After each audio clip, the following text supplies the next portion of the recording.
It's a given to say that as you make your way through life, you have to make adjustments according to your situation. This allows you to be flexible instead of rigid.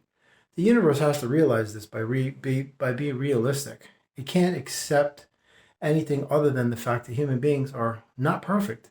So it has to make accommodations for that and allowances instead of having it being some sort of rigid requirement that you always have to be high vibrational all the time. I mean, how many people are honestly happy all the time and high vibrational all the time and optimistic, enthusiastic, and positive? Life hits you with things and, you got to make adjustments accordingly. You have to go by what the moment is presenting you. Some experiences you're responsible for, but many others you're not, because I've made this point already. When you're asleep, this world doesn't stop. So you're not in charge or in control of what's going on around you. So when you wake up, it's no different.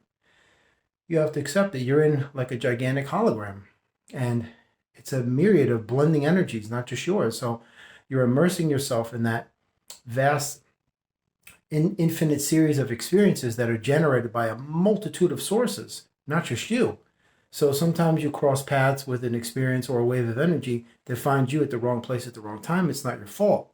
And other times it could be the opposite. So you have to make adjustments accordingly, saying, I'm prepared for any situation just in the event of whatever, whatever, by not being complacent, by not blaming God, by not being hard on yourself, just adapting to the meandering waves of life by being flexible, malleable, pliable, not rigid or stiff or cemented in any type of rooted, sedentary, or cemented thinking.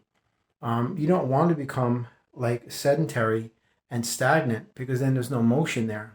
You don't want to become rigid and harsh because then if there's a tempest that'll come by in life, you'll crack and splinter.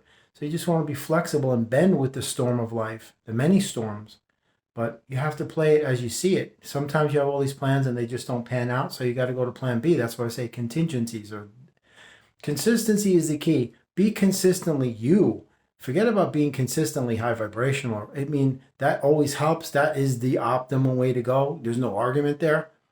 But in the event you can't be this, just try to get as close to that as you can, whatever you feel the best version of that is. And that's more than enough. The universe has to make, considerations and create different circumstances, and be realistic in knowing that human beings are not a constant happy. Maybe in all of my life, I've seen maybe one or two people that I didn't know that are smiling constantly. And God bless them, they're lucky. They're plugged into something amazing. But the rest of the human beings, they're not. Life hits you and it causes a lot of situations in your life to lower your vibration. But anyway, I'm just saying, just play it as you play it as you go, man. Whatever you see you can use to your optimum benefit. That's what you do. As long as you're not hurting yourself or anyone else in the process, it's a good deal. It's good to go.